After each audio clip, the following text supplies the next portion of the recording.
tarde, estamos chegando, o programa Gente que Fala está no ar, agora são 12:02, eu sou o Mauro Friesman, nossa audiência nos acompanha pela rádio Trianon AM 740 de São Paulo, pela rádio Universal AM 810 de Santos e também pelas redes sociais, imagens do Instagram, do Facebook, do nosso canal no YouTube para você acompanhar, aquele convite diário para você seguir a gente, curtir, compartilhar os nossos conteúdos e interagir também com o programa pelo WhatsApp. 973350038 é o número, 973350038.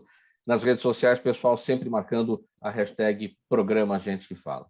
Segunda-feira, iniciando mais uma semana, vamos com muita saúde, com alegria, empenho de todos para a gente seguir aqui com a nossa construção diária de cada dia. E para o time de hoje, para análise e debate dos assuntos do programa Gente que Fala, vamos escalar aqui os nossos convidados.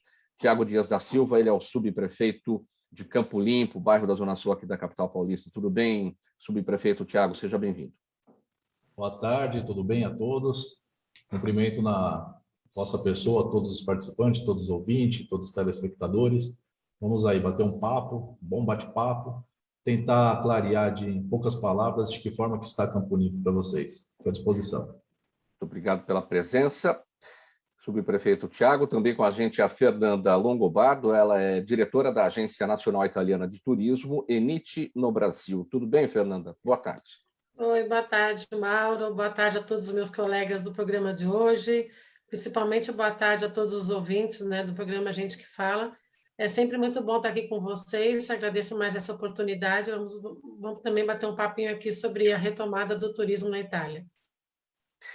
Muito obrigado pela presença. Fernanda, também com a gente o doutor Valfrido Vardi, ele é advogado, presidente do IRI, é o Instituto para a Reforma das Relações entre Estado e Empresa. Doutor Valfrido, boa tarde, como vai? Boa tarde, como vai? É um prazer estar com vocês e com brilhantes convidados e poder tratar de temas muito interessantes de certa forma, elucidar algumas preocupações que nós temos em matéria do tratamento das empresas, das grandes empresas no Brasil, tão maltratadas nos últimos anos, o que vem redundando na perda de milhões e milhões de empregos, o que certamente interessa os espectadores deste programa. Muito obrigado, doutor Valfrido. Também com a gente o Maurício Pedro, administrador de empresas, ele é gerente do atendimento corporativo do Senac São Paulo. Tudo bem, Maurício? Boa tarde, Mauro, colegas aí que estão conosco no programa, Gente que Fala, é um prazer e uma honra aí estar com vocês, discutindo, debatendo, né, todos os ouvintes que estão nos escutando também. Hoje a ideia aqui, pelo menos, além de outros temas importantes, também falar um pouco aí de desafios e oportunidades aí para o nosso público, né, o pessoal que está na maturidade aí, né, falando em relação ao mercado de trabalho. Então, isso aí, conte conosco. E os desafios também para os estudantes, né? Então, esse é o nosso primeiro assunto de hoje, 12:05, no programa Gente que Fala. Parte das escolas da rede estadual de São Paulo voltou hoje a receber 100% dos alunos e, embora tenha determinado a obrigatoriedade do retorno presencial a todos os alunos, a medida só poderá ser cumprida mesmo na rede a partir do dia 3 de novembro, quando não será mais necessário manter o distanciamento de 1 metro entre os alunos, entre os estudantes, né? Segundo a Secretaria Estadual da Educação, apenas 24% das escolas têm estrutura para isso. Nas demais, as aulas seguem em esquema de rodízio até o início de novembro. A exigência também vale para as escolas privadas, as escolas particulares, né? Mas essas aí terão prazos definidos pelo Conselho de Educação para se adaptarem.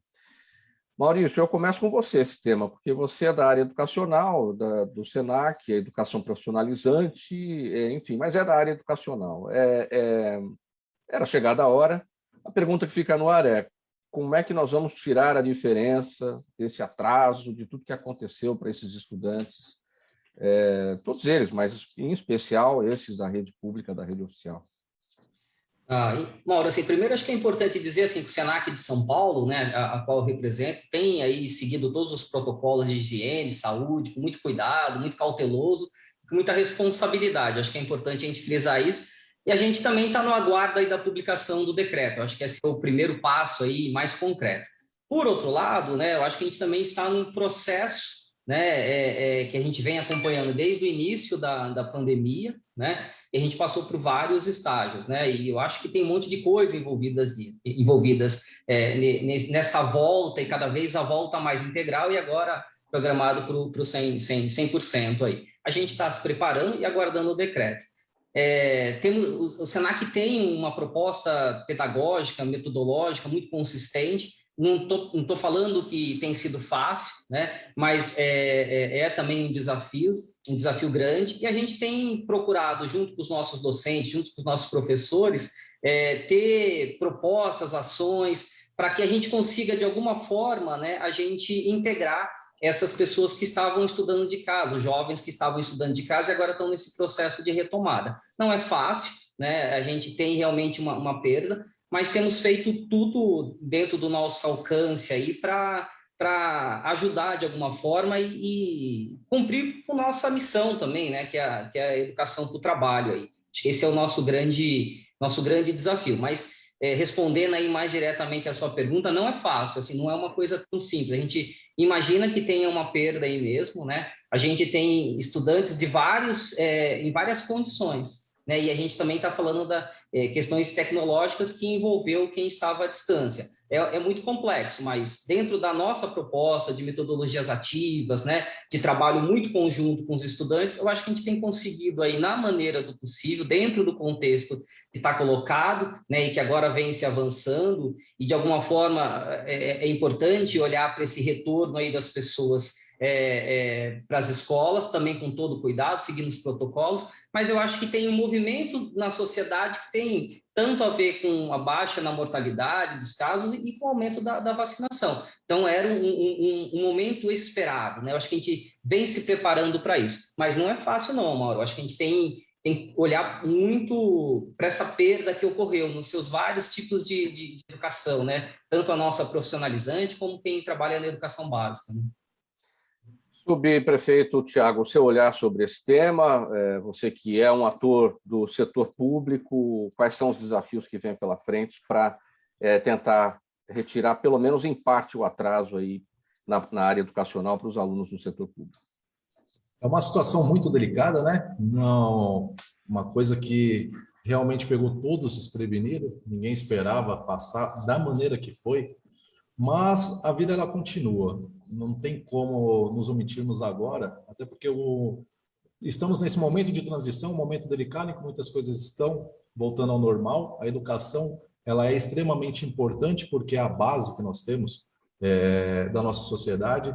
Só que também não pode ser uma coisa não programada, né? A gente não pode simplesmente apertar o botãozinho verde e falar, ó, já está tudo liberado, sendo que é um dos setores, junto com a saúde, no meu ponto de vista, junto com a saúde, a educação é um dos setores mais importantes que precisam ter todos os olhos voltados para isso. Acho que a programação que o prefeito Ricardo tem feito para poder voltar ao normal as coisas está no time certo.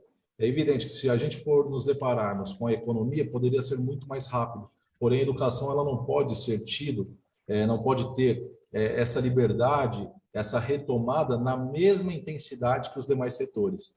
Porque é uma coisa perene, principalmente a questão ali das creches, das escolas iniciais, do fundamental. Nós precisamos ter essa atenção para que ele volte à normalidade, mas de uma forma perene, de uma forma bem concisa, de uma forma bem consistente.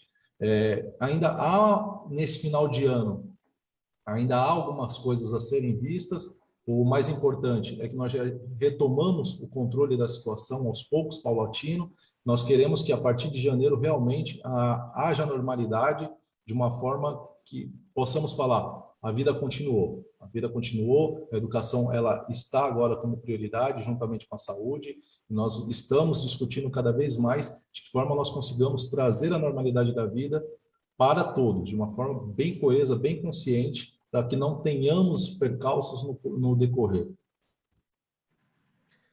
Doutor Valfrido, o seu olhar sobre esse tema, o desafio que a gente tem pela frente de recuperar o que já era complicado, né, nessa questão do fosso existente entre os estudantes do setor particular, do setor privado e dos alunos da escola oficial.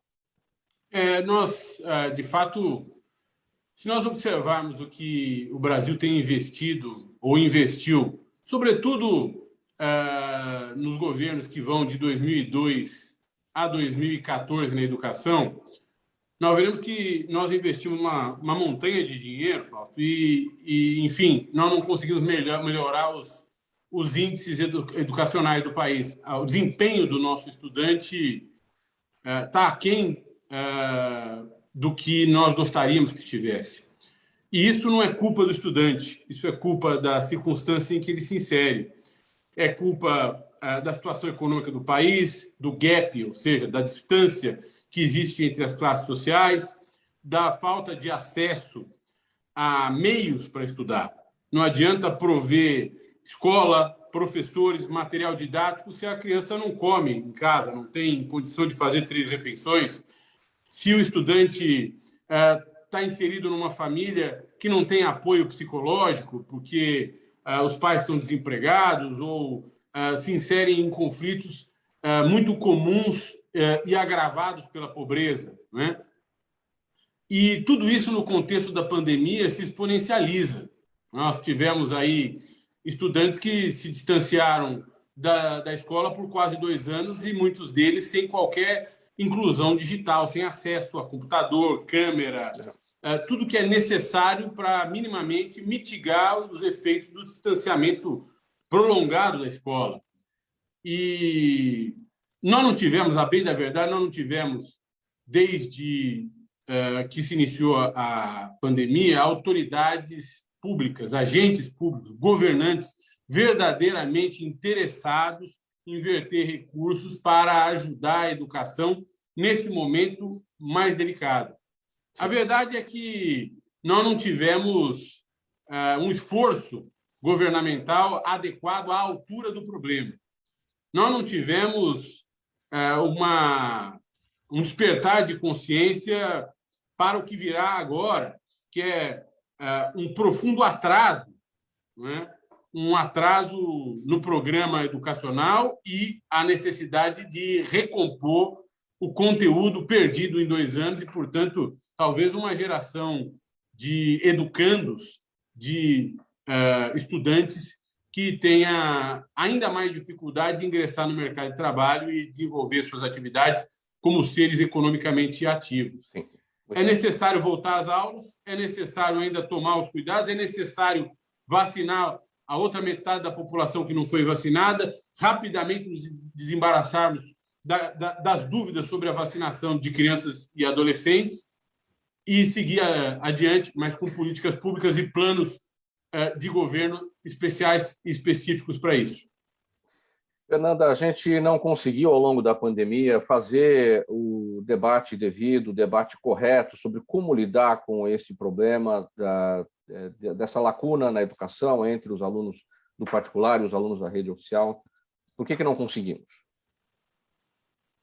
Assim, primeiramente, eu acho que é muito importante que os alunos retomem as aulas presenciais, porque o aluno precisa voltar ao ambiente escolar, precisa voltar à sua rotina normal, à sua disciplina de escola, né? A gente sabe que tiveram muitos alunos, né, especialmente da rede pública, que não tinham acesso, né, à internet, a computadores, então tudo isso prejudicou bastante, né, o andamento da vida escolar desses alunos. E também, assim, muitas famílias, né, que os pais trabalham, as mães trabalham fora e não tinham com quem deixar os seus filhos em casa e tinham que acompanhar esses filhos diariamente, né, nessas aulas virtuais. Então, o que a gente espera é que realmente, assim, o poder público, então aqui, as pessoas do subprefeito Tiago, do Maurício, do Senac, que realmente, assim, encontrem uma solução ou com uma carga horária de aulas, né, maior do que o previsto, ou de aulas aos sábados. Claro, eles são especialistas nisso e saberão muito melhor do que eu, mas realmente, assim, de fazer para esses alunos, dar uma oportunidade maior para esses alunos, para que realmente, num longo período, a gente sabe que isso vai ser a longo prazo, mas esses alunos possam retomar e recuperar todo esse tempo perdido para que eles possam continuar com a sua vida escolar e chegar à faculdade e irem para o mercado de trabalho, né? A gente espera isso. Muito bem, agora 12h16, no programa Gente que Fala, pela Rádio Trianon AM 740 de São Paulo, Universal AM 810 de Santos, imagens das redes sociais para você nos acompanhar também. E o nosso próximo assunto agora é o seguinte: com propostas arrojadas, criativas e inovadoras, o Tiago Dias da Silva assumiu a subprefeitura de Campo Limpo, bairro aqui da Zona Sul da capital. Nos poucos meses de gestão, tem buscado a aproximação com todas as camadas da sociedade para explorar juntos soluções imediatas e de curto e longo prazo. Só que no meio do percurso, porém, essa tragédia do sábado agora, o desabamento de pelo menos 20 barracos que causou a morte de um homem e forçou a prefeitura da capital a rever os planos e antecipar as obras no local.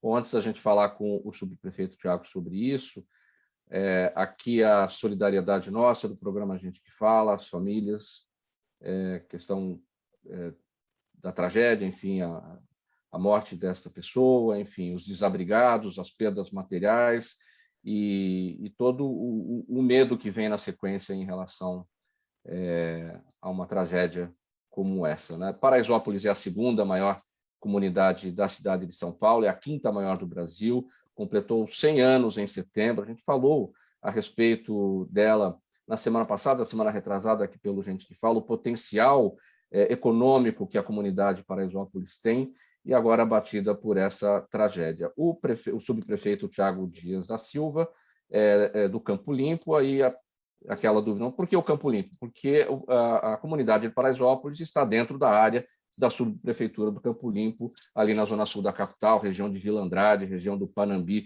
tudo isso sob o trabalho aí da subprefeitura do Campo Limpo. O que dá para a gente atualizar neste momento, subprefeito Tiago, sobre a tragédia do sábado e como é que os trabalhos serão encaminhados daqui para frente dentro daquele projeto que já foi proposto antes dessa tragédia? Infelizmente teve essa fatalidade.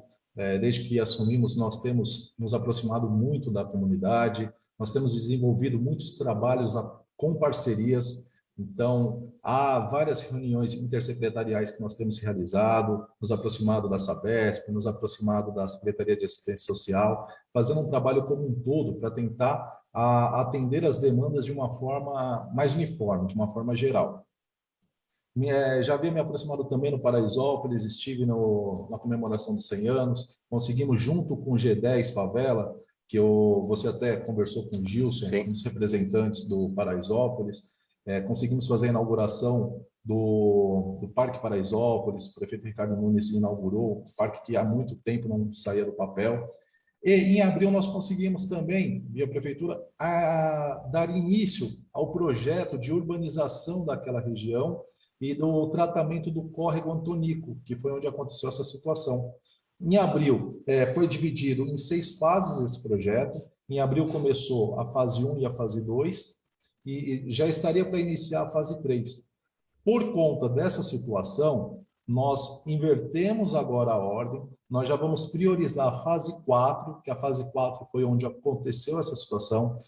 Ontem, nós estivemos reunidos com representantes comunitários do Paraisópolis para alinhar de que forma serão feitos, primeiro, o tratamento junto à assistência social, para a retirada das pessoas que estão ali e qual a destinação para elas. Está se discutindo a questão do auxílio aluguel, outras formas de atender aquela população de imediato. Toda a equipe da subprefeitura já está aposta, juntamente com seus maquinários e o corpo de pessoal, para poder fazer o desfazimento, a limpeza do local de pronto. Só estamos no aguardo agora do laudo pericial final da Polícia Científica, para aí sim autorizar a nossa entrada no local, mas já estão apostos lá. Resolvendo isso daí de imediato, tão logo essas pessoas sejam retiradas, já alocadas em outro local, vamos começar a demolição de toda aquela região para começar o tratamento do córrego em si. Uma vez canalizando o córrego Antonico, já iniciaremos também o projeto de reurbanização daquele espaço para a comunidade. Hoje, o que eu posso te falar estamos no aguardo apenas da liberação do local para fazer o desfazimento e, paralelo a isso, já tem uma equipe também lá no pavilhão do G10 Favelas, onde estão reunidos com os os representantes comunitários para saber a melhor forma e de como conduzir a situação da retirada deles. Apenas quando já houver a finalização dessa etapa é que a prefeitura vai começar o projeto na Zona 4. O desfazimento, você se refere ao desfazimento dessas moradias que estão ali no entorno do córrego Antonico para que essas obras sejam realizadas. Agora, o que é preciso é que essas famílias aceitem auxílio aluguel, enfim, e entrar em programas sociais da Prefeitura de São Paulo. Essa é a conversa com a comunidade nesse momento? Exatamente. Na verdade, os imóveis eles estão em cima do córrego.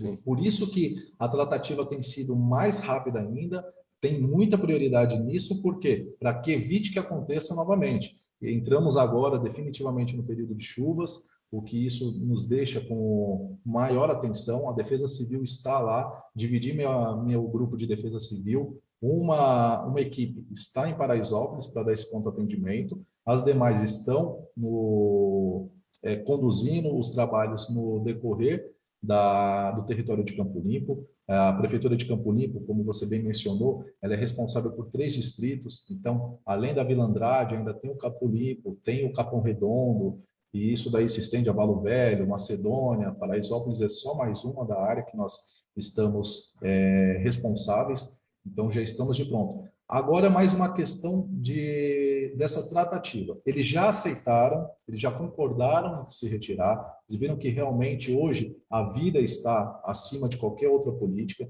então eles concordaram nessa remoção, só estamos vendo de que forma conseguimos fazer essa remoção menos contundente, que seja uma coisa mais tranquila, até pelo momento que nós estamos vivendo, para que nós consigamos fazer. Primeira fase do desfazimento vai ser a retirada daqueles escombros, do que já caiu, e a segunda fase, aí vai ser a demolição dos restantes. Você já ampliou esse desenho, quer dizer, o problema não está restrito ali na parte do Morumbi, onde está o Paraisópolis, mas indo ainda mais para o sul, o bairro do Campo Limpo, propriamente dito, Capão Redondo, é uma das regiões com a maior quantidade de comunidades na cidade, é uma região muito grande, favelas inúmeras, né, moradias muito precárias, né? E é um trabalho muito grande a ser feito. Como é que se faz para definir uma prioridade para uma área tão grande, onde o déficit habitacional é tão grande e as moradias são tão precárias? Hoje nós dividimos em várias frentes, então, paralelamente, temos diversas iniciativas de projetos em situações mais delicadas, como o Valo Velho, o Capão. No caso do Paraisópolis, o que ressaltou a sua prioridade foi esse evento que aconteceu.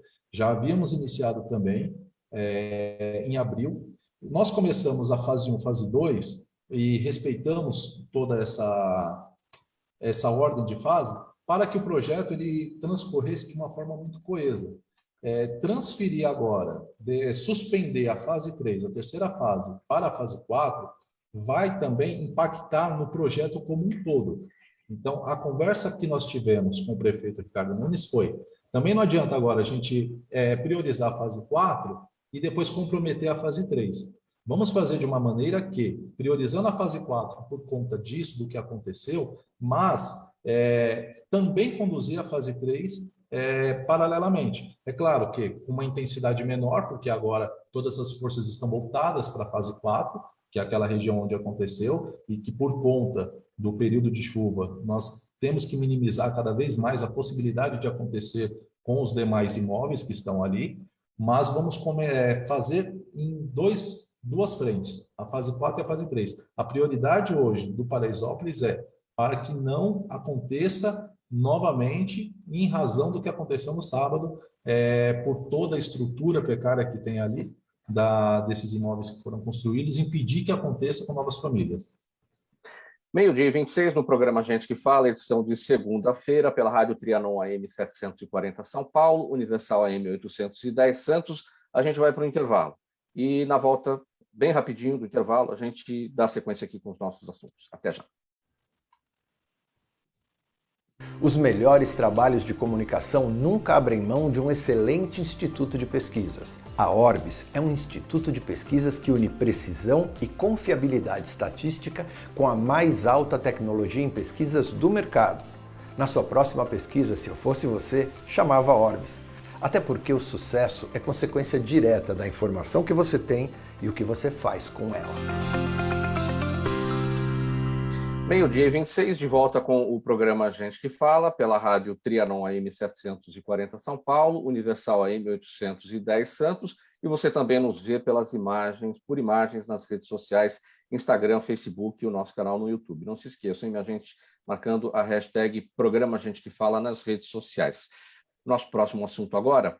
Após o sucesso de O Espetáculo da Corrupção, o advogado Valfredo Vardi lança, ao lado do jurista Rafael Valim, o livro Abutres, Ingênuos e a Ameaça de Destruição da Grande Companhia. Na obra, os autores denunciam uma indistinção equivocada entre empresa e empresário. Indistinção essa que alimenta uma crescente indústria de demandas judiciais movidas contra companhias para que sejam obrigadas a indenizar seus acionistas, muitas vezes grupos pequenos de investidores abutres. Doutor Valfredo, vamos começar aqui pelo final, aqui, investidores abutres, até para clarear aqui para a nossa audiência o que são esses investidores. Geralmente, nos momentos de crise, as empresas com dificuldade, falta de dinheiro, precisando de capital rápido, esses investidores ou fundos, né, eles compram participação dessas empresas, compram dívidas, e tudo isso por valor baixo, por valor irrisório e com o objetivo de que essas empresas não quebrem, não entrem em recuperação judicial, não é isso? Começando por aí, como é que a gente chega no seu livro e essa questão da proteção da empresa, né, que é o objetivo principal desses fundos, mas que nem sempre parece o ideal, né? Vamos lá.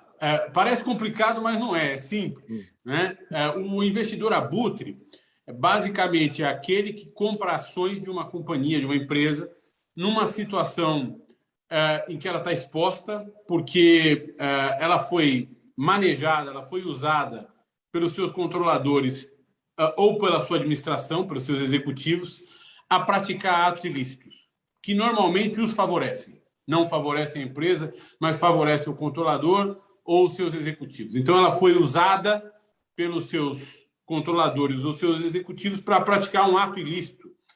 E é levada, em algumas hipóteses, a responder por isso, perante a administração pública, por exemplo, em casos de corrupção. Ou então, perante a população de um modo geral, como, por exemplo, pode acontecer numa situação de dano ecológico, né? Imaginemos uma empresa que derramou óleo no oceano. Também é a situação em que isso pode acontecer. Então, os abutres são aqueles acionistas que compram ações quando a companhia está numa situação muito difícil, uma situação de imagem, de reputação muito difícil, compram lá embaixo essas ações para ajuizarem ações contra a companhia. No Brasil, isso não é possível. Há uma vedação. Na realidade, mais do que isso, no Brasil não existe uma ação que possa ser ajuizada pelo acionista contra a companhia por danos que a companhia terá sofrido ou sofreu em decorrência de atos do controlador ou do administrador. Isso seria uma coisa parecida com nós dois sermos atropelados por um motorista bêbado e você moveu uma ação contra mim. Eu sou vítima com você, né? Esse é o ponto do livro. O ponto do livro é a tentativa de alguns acionistas inescrupulosos, também advogados inescrupulosos, de criar uma ação que não existe no Brasil, existe nos Estados Unidos, em outros países, mas no Brasil não existe, uma ação coletiva de acionistas contra a companhia, nessas situações em que a companhia foi tão vítima quanto os acionistas. Aliás, mais vítima do que os acionistas, porque foi ela que experimentou os danos diretamente. Os acionistas só experimentaram o dano reflexamente. Eles perderam porque o preço das ações caiu. Mas caiu por quê? Porque a companhia ou foi saqueada ou porque foi levada a uma situação que a expôs e expôs sua reputação. E quando esses abutres entram com essa ação contra a companhia, como é que essa ação anda, se isso não é possível no Brasil? Exatamente. Na justiça comum, na justiça, no foro estatal, na justiça federal, onde essas ações foram tentadas, elas foram muito mal sucedidas, em parte por conta da denúncia que nós fizemos nesse livro. Ainda há demandas nesse sentido perante o foro arbitral, nas arbitragens. mas elas vêm minguando ao longo do tempo, justamente porque também os tribunais arbitrais, que são a chamada justiça privada ou contratada pelas partes, têm percebido que não há fundamento jurídico, não há respaldo na nossa legislação para esse tipo de coisa. E a denúncia ela é importante, veja só, ela é importante porque, em continuação àquilo que nós já denunciávamos no livro, o primeiro livro que você mencionou, o Espetáculo da Corrupção, nós não estamos conseguindo distinguir no Brasil empresário de empresa. Estamos destruindo as empresas para punir os empresários. Não é possível fazer isso sem destruir postos de trabalho. Na realidade, nós temos destruído aos milhões os postos de trabalho no Brasil, sem destruir o conteúdo nacional, sem diminuir a arrecadação de impostos e sem nós nos metermos na enrascada macroeconômica que nós nos metemos, que, somada à pandemia, responde, em grande medida, pela situação depauperada em que se encontra a economia brasileira. Bom, você consegue dizer, doutor Valfrido, em razão da pandemia e da tragédia que isso acabou causando sobre a economia das empresas, qual é o tamanho da dívida corporativa hoje no Brasil? Qual é o desenho disso? Porque você tem que entender esse número, conhecer esse inimigo para poder traçar as estratégias e defender as empresas. Veja só, nós temos de entender o seguinte: há no Brasil uma certa mágoa por conta das desigualdades sociais em relação aos empresários, aqueles que concentram renda no Brasil, que concentram de maneira desmedida renda no Brasil. Essa mágoa não deve se desdobrar sobre as empresas, ou seja, as empresas não são os seus controladores, não são os seus administradores. As empresas são organizações que geram emprego, que geram riqueza e que podem muito bem ser reguladas para distribuir melhor a riqueza, para desconcentrar riqueza, para gerar e desconcentrar a riqueza. Nós não devemos confundir empresas com empresários. O problema é que, no Brasil, as nossas principais empresas foram sendo paulatinamente, sobretudo a partir de 2014, demolidas. Nós tivemos uma demolição do mercado de infraestrutura no Brasil com um combate, de certa forma, inconsequente à corrupção. Sim. Nós tínhamos que combater a corrupção, deviam prender empresários corruptos, administradores de empresa corruptos, políticos corruptos, mas não precisávamos destruir empresas e o setor de infraestrutura como nós destruímos. É o que se diz, né? Proteger o CPF os empresários estão todos ricos e as empresas estão destruídas. Nós fizemos o contrário. Está errado. Não é? Nós fizemos proteger o CNPJ em vez de proteger o CPF. No mundo todo, os governos protegeram as empresas, entendendo que as empresas eram parte importante, não é? Da distribuição de renda, de projetos de distribuição de renda e geração de renda. Então, quando vem a pandemia num ambiente empresarial tão devastado como o nosso, muito bem, nós acabamos sofrendo mais do que outros países. E se nós olharmos, nós vamos ver que nós empatamos com a Rússia em termos de concentração de renda para as elites. As elites brasileiras só lucraram menos do que as elites russas na pandemia, ou seja, destruindo empresas, nós não evitamos a brutal concentração de renda que assola o país. Faltando 25 minutos para 1 agora, vamos avançar aqui nos temas, nos assuntos do nosso roteiro, da nossa pauta, agora com o Maurício Pedro. Maurício, olha, pesquisas recentes apontam que o desemprego dos brasileiros acima dos 50 anos de idade saltou, vejam só, de 2,7% no último trimestre de 2012 para 7,2% no fim de 2020. De acordo com analistas, os desafios que se impõem a essa faixa etária não são poucos e passam por preconceito, remuneração, questões de saúde, devido à chance dessas pessoas terem mais problemas, entre outras questões também. Porém, com a população vivendo cada vez mais e com o avanço da medicina, há um consenso de que as características de produtividade de uma pessoa com mais de 50 são outras e precisam ser repensadas, né? Esse é o primeiro ponto que as empresas levam em consideração, a questão da saúde das pessoas acima de 50 anos de idade para o mercado de trabalho, ou é a questão mesmo da capacitação que ela tem, muitas vezes defasada em relação aquela geração mais jovem que está chegando? O que prevalece aí? Então, eu acho que, assim, primeiro a gente sempre tem que se contextualizar. Primeiro, acho que vale a pena contextualizar um pouco algumas coisas, né? Acho que os colegas trouxeram, falou de educação, quando a gente fala de saúde, a gente tem questões estruturantes no país, né? Tem um outro dado também, assim, acho que só para a gente fazer um contraponto, e aí depois a gente entra um pouquinho no tema, né? A gente está com um desemprego altíssimo, né? Segundo o IBGE, aí mais de, acho que é 14,7% da população economicamente ativa, né? Então, tem aquelas pessoas que já estão em desalento, né? Estão desempregadas, né? Entre jovens, você também tem um número grande aí.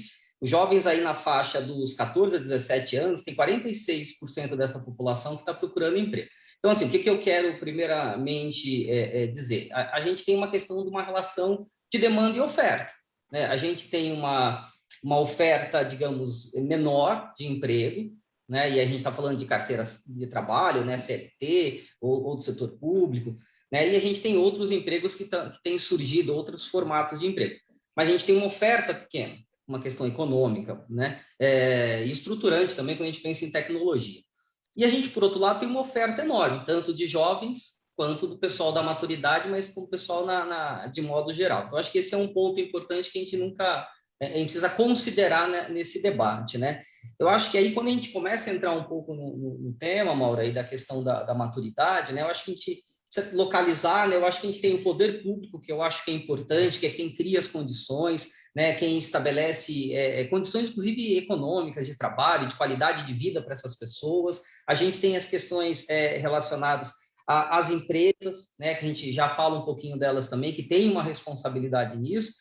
E a gente também tem os profissionais, a gente pode falar um pouco da própria requalificação, da qualificação, e tem a sociedade, né? A sociedade enxerga de alguma forma, eu acho que esse é um ponto importante, e aí as empresas fazem parte da sociedade, reproduzem aí o que nós somos, né? Que é uma questão cultural, econômica, né? Há muito tempo, né? Eu estou com 50, né? Eu comecei a trabalhar muito cedo, com 14 anos, e eu lembro do seu Oscar, que era um comprador, um motorista, e ele já tinha na fase dos seus 60, para falar a verdade, eu não lembro da idade dele, mas a gente olhava para ele e achava uma pessoa velha, né? Então, isso não é uma coisa nova, né? Eu acho que a sociedade, quando a gente fala das questões culturais, econômicas, trata aí, principalmente, aí vamos falar do Brasil, né? Eu acho que as pessoas que vão chegando numa certa maturidade, quase como que essas pessoas não têm aí uma condição ativa. E aí é o dado que você traz, tanto do aumento do desemprego, né, dessas pessoas, mas também da capacidade produtiva delas. A qualidade de vida delas melhorou, a saúde delas está melhorando, então ela tem uma capacidade produtiva. O mundo mudou, né? E aí acho que a gente precisa estar mais preparado. Acho que dentro das empresas, a gente tem algumas questões que vale a pena olhar, né? Aí como é que a gente meio que olha para esse desafio dentro da empresa, na minha opinião, obviamente, né? Eu acho que tem uma questão de consciência, acho que a gente tem que ter esse novo olhar, um novo entendimento para as pessoas que estão, digamos, na maturidade, embora, digamos, que são quase jovens aí, né? Pessoas de 50 a mais, né? Pessoas até, às vezes, com um pouco mais de idade aí. Então, as empresas precisam olhar, principalmente quem faz o trabalho de recrutamento, seleção, ter uma consciência na entrada, né? Eu preciso ter uma consciência nessa entrada. O que mudou na sua avaliação? Você deu até o seu próprio exemplo. Você começou com 14 anos de idade, hoje está com 50. E na sua época você olhava a pessoa de 50 e considerava velho, não é isso? Hoje o olhar já não é assim. Mas são gerações diferentes. Como é que o conflito geracional tem que ser tratado dentro das empresas? Como é que os recrutadores, os departamentos de recursos humanos têm que olhar para esse tema?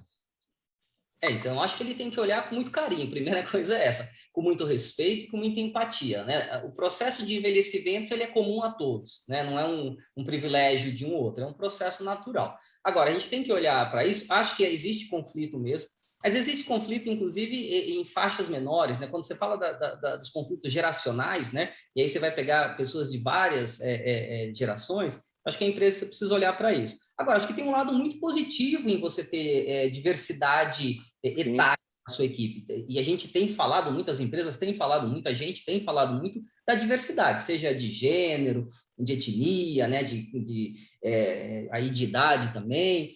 Então, quanto mais diversidade você tem na sua equipe, a nossa crença é que você vai ter um trabalho em equipe melhor e uma produtividade melhor, que você consegue comportar muito mais competências e olhares diferentes. Então, assim, acho que o recrutador, ele precisa, além do discurso, ele precisa olhar para a sua ação.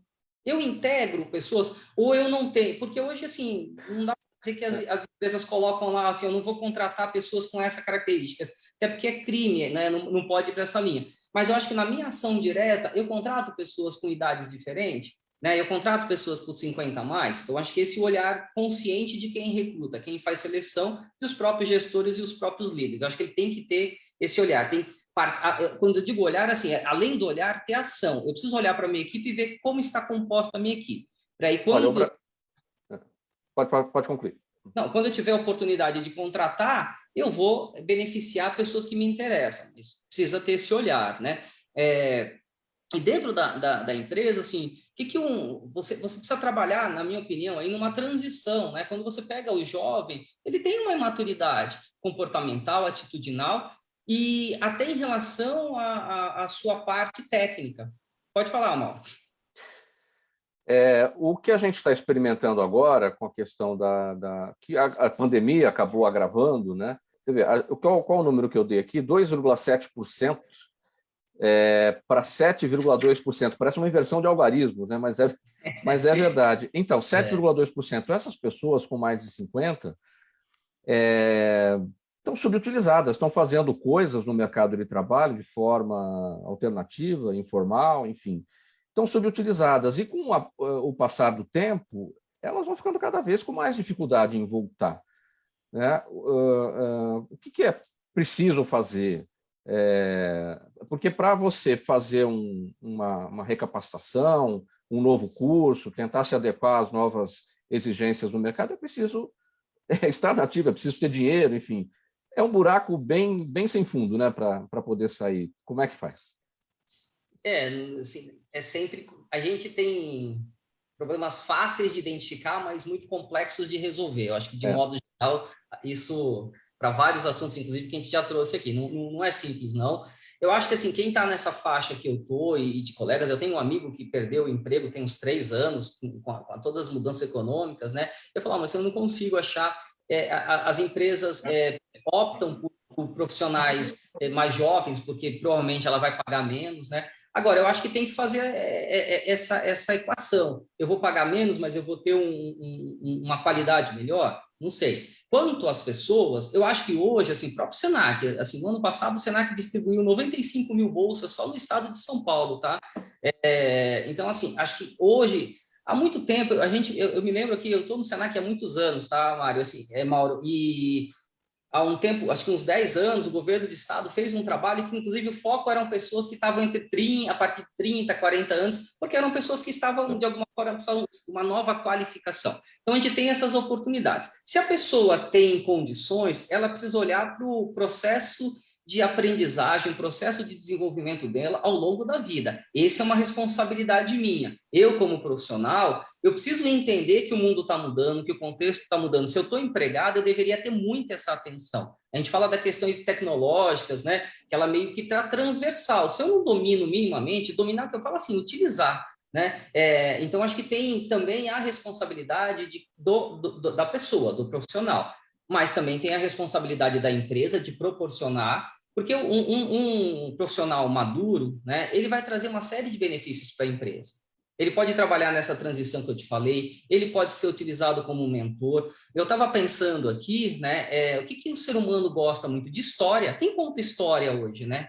Quem tem história de vida. E normalmente nós temos história de vida. Então, o jovem que entra, assim, assim, é só observar no seu ambiente de trabalho. No seu mesmo, você deve ter o jovem que entra como estagiário, depois ele, recém-contratado, ele quer parar para te escutar. Então, a gente tem que se aproveitar um pouco desse contexto, né, e utilizar melhor esse recurso. Mas isso precisa ser consciente. Não pode ser assim, olha, é bacana tê-los, né? Mas eu, como área de recursos humanos das empresas, eu preciso ter projetos que caminhem nessa direção, né? Mauro, muito bem, falta... Foi, subprefeito? Pode falar. Só uma contribuição. Claro. Ô, Maurício, em novembro, primeira quinzena de novembro, nós vamos inaugurar aqui o Sebrae Aqui. Eu destinei um espaço da subprefeitura apenas para colocar um ponto do Sebrae. Nós já estamos fazendo um atendimento junto aos ambulantes, aos feirantes, aos microempreendedores que têm situações irregulares ou que não conseguem ter acesso à sua regularização. Isso é um braço do Sebrae junto com a subprefeitura. Coloco a subprefeitura à disposição, se você quiser, nós podemos marcar uma reunião para ver de que forma também nós possamos criar alguma alternativa, algum trabalho conjunto aí do Senac com a subprefeitura para atender não só essa classe, mas outras também, outras faixas etárias. Fico aí à disposição, se tiver interesse, de nos reunirmos e tentar fazer algum trabalho também junto ao poder público com o Senac. Não, bacana, Thiago, agradeço aí, a gente senta para tomar um café e vamos pensar. O Senac tem uma capilaridade importante, principalmente na cidade de São Paulo, né? Mas, inclusive, temos parcerias com o próprio Sebrae, a gente atua conjuntamente, então acho que a gente pode sentar assim e pode ver que conjuntamente a gente pode levar aí para a comunidade. Perfeito. Legal. Pessoal, vamos passar aqui para o assunto agora da Fernanda Longobardo, que é o seguinte: desde a sexta-feira, da última sexta-feira agora, a Itália passou a impor a exigência de comprovante de vacinação contra a Covid-19 em processos locais de trabalho. Ao mesmo tempo em que enrijeceu as medidas sanitárias, o país passou a abrir as casas noturnas e a ampliar para a capacidade máxima as salas de espetáculo, de cinemas e teatros também. Mais do que isso, o país reabriu suas fronteiras para os estrangeiros, embora os brasileiros ainda tenham que enfrentar uma série de regras para a viagem. Fernando, o que os brasileiros podem esperar da Itália a partir de agora, depois dessa reabertura? Então, Mauro, assim, todos acompanharam, né, desde o início da pandemia, que a Itália, né, foi um dos primeiros países a passar por essa tragédia que o mundo todo viveu. E a Itália vem se preparando desde dos primeiros meses do ano passado, já chegar a um ponto de poder fazer a sua reabertura, como você falou agora, das casas noturnas, dos espetáculos, jogos de futebol, eventos e tudo, feiras e etc. A Itália já reabriu, né, para muitos países da Europa, para muitos países do mundo, mas as restrições aqui para o Brasil, é até importante a gente falar, não é contra brasileiros, mas as restrições vão para residentes no Brasil, então, independente da sua nacionalidade. Sim. Então, hoje a Itália é um país totalmente seguro, porque, como você falou, foi muito rígida toda a parte da aplicação de todos os protocolos da OMS. Então, nós estamos aguardando que agora até dia 25 de outubro estava valendo ainda o decreto que foi prorrogado no dia 18 de agosto em relação à restrição do Brasil na Itália. Então, a gente espera que a partir do dia 25 de outubro, realmente o Ministério da Saúde italiano revogue esse decreto e que abra a fronteira para os provenientes do Brasil. Hoje podem já entrar, quem vem do Brasil, estudantes, e aqueles que também fazem quarentena em outros países. Então, a gente espera que a partir de 25 de outubro, do Brasil, a Itália possa já entrar diretamente por motivos de turista, né? Então, assim que a Itália puder reabrir para o Brasil, o que esse turista espera? Espera encontrar um país que detém o maior número de patrimônios mundiais da Unesco, são 75% do patrimônio mundial está na Itália. Espera encontrar o país que é a capital mundial da gastronomia, é um país que oferece as belezas, os encantos que provém da sua arte, da sua história, da sua cultura milenar, toda a parte de mares, montanhas, lagos, para quem ama o cicloturismo, para quem viaja por cunho religioso, para quem vai visitar parentes, para quem vai visitar a parte cultural de museus, vilas, castelos. Você sabe, a Itália é um país que oferece tudo para um turista que de todas as classes, de todos os gostos. A Itália hoje é o país mais sonhado do mundo. É um país mágico e é o país mais sonhado por turistas do mundo todo.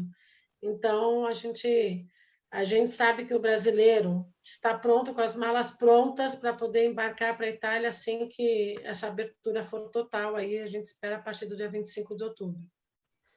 E na mão inversa, Fernanda, de lá para cá, o que a gente precisa fazer? Quais são as chances do Brasil aprender a lição e fazer o que a Itália está fazendo?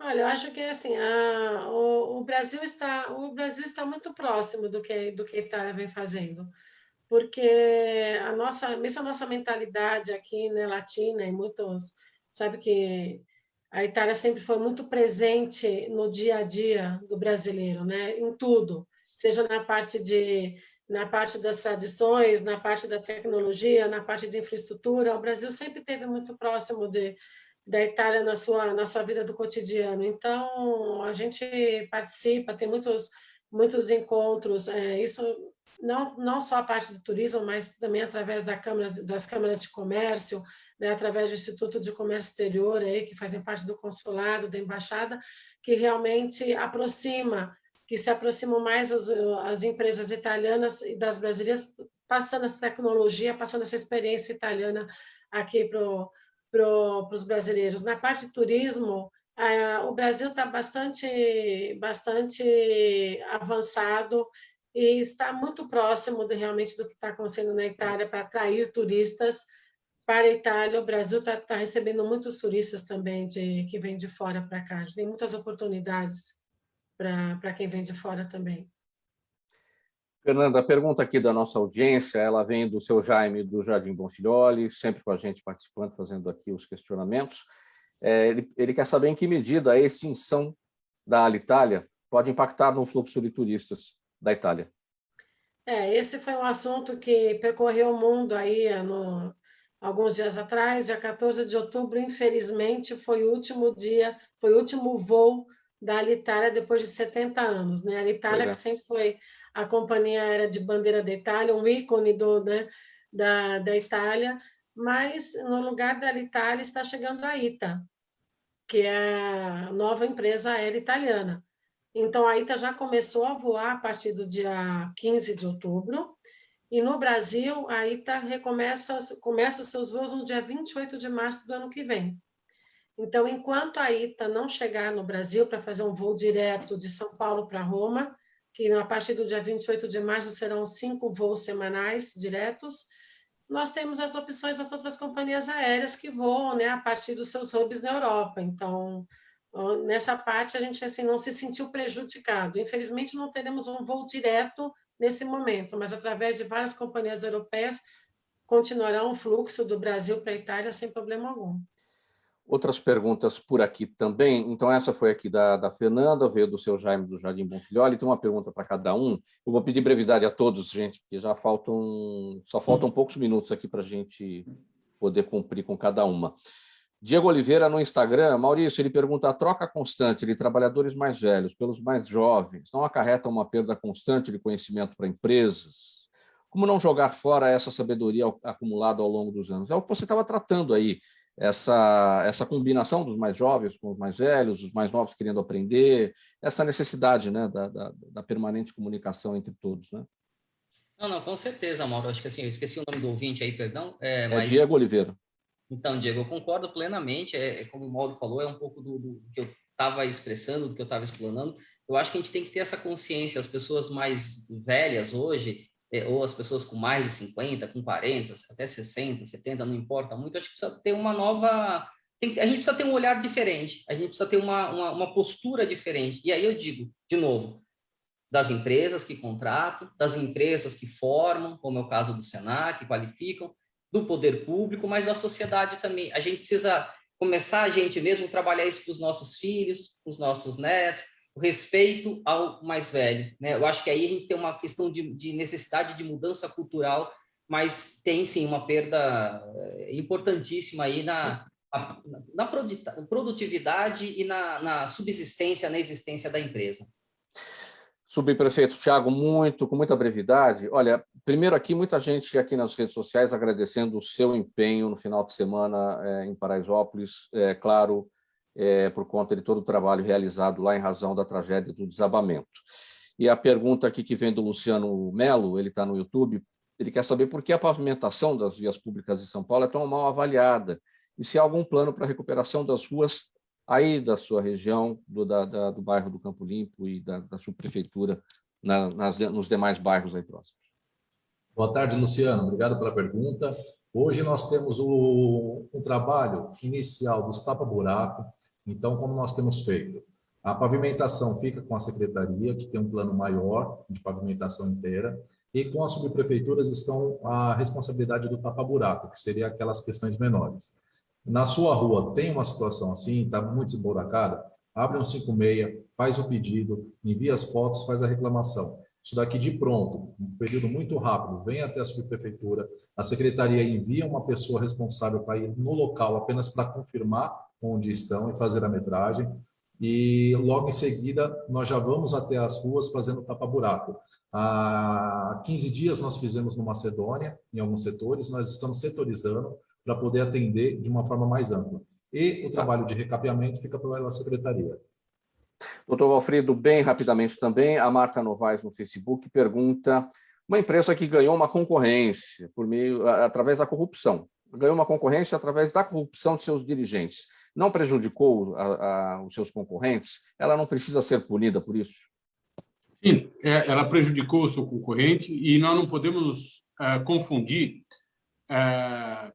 São duas coisas diferentes. Uma coisa é o dano erário. Quando uma empresa ganha uma concorrência de maneira corrupta, ela causou um dano erário e ela tem que ressarcir na forma da lei. A outra coisa é o dano que ela eventualmente, não que ela tenha causado, mas que os seus administradores e controladores possam ter causado aos seus acionistas, por conta da diminuição do preço das ações. São duas coisas distintas. Muito bem. E o livro onde encontra, Valfrido? O livro pode ser encontrado nas melhores livrarias virtuais e físicas do país inteiro. Legal, minha gente. Vamos aqui partir para as despedidas. 5 segundos para você, Valfrido, e a gente passa para os demais. Não, foi muito prazerosa a conversa, muito bom ouvir todos os temas interessantes tratados pelos colegas que aqui estiveram. Meu agradecimento aos seus espectadores, ao interesse da rádio no tema sobre o qual eu tratei e fica a esperança de voltar ao programa proximamente. Vamos lá para as despedidas. Maurício. Mauro, obrigado aí pelo convite, os colegas também aí, Valfrido, Fernanda e Thiago. Foi um prazer estar com vocês aí. Também me coloco à disposição, o Senac de São Paulo está à disposição. Para quem tem interesse em se qualificar, a gente tem bolsas, então entre no site do Senac, www.sp.senac.br e busquem vagas lá também. Se qualifiquem. Fernanda, 5 segundos. Muito obrigada, Mauro. Foi um prazer estar com o Dr. Valfrido, com o Maurício e com o Thiago. A gente está à disposição de vocês, toda vez que vocês quiserem falar sobre a Itália, é um prazer eu voltar aqui. E ficamos à disposição também de todos os ouvintes, quando o assunto for Itália, nos encaminhem um e-mail, saopaulo@enit.it, nós vamos ter o maior prazer em poder ajudá-los. Obrigada. Thiago Dias, 5 segundos.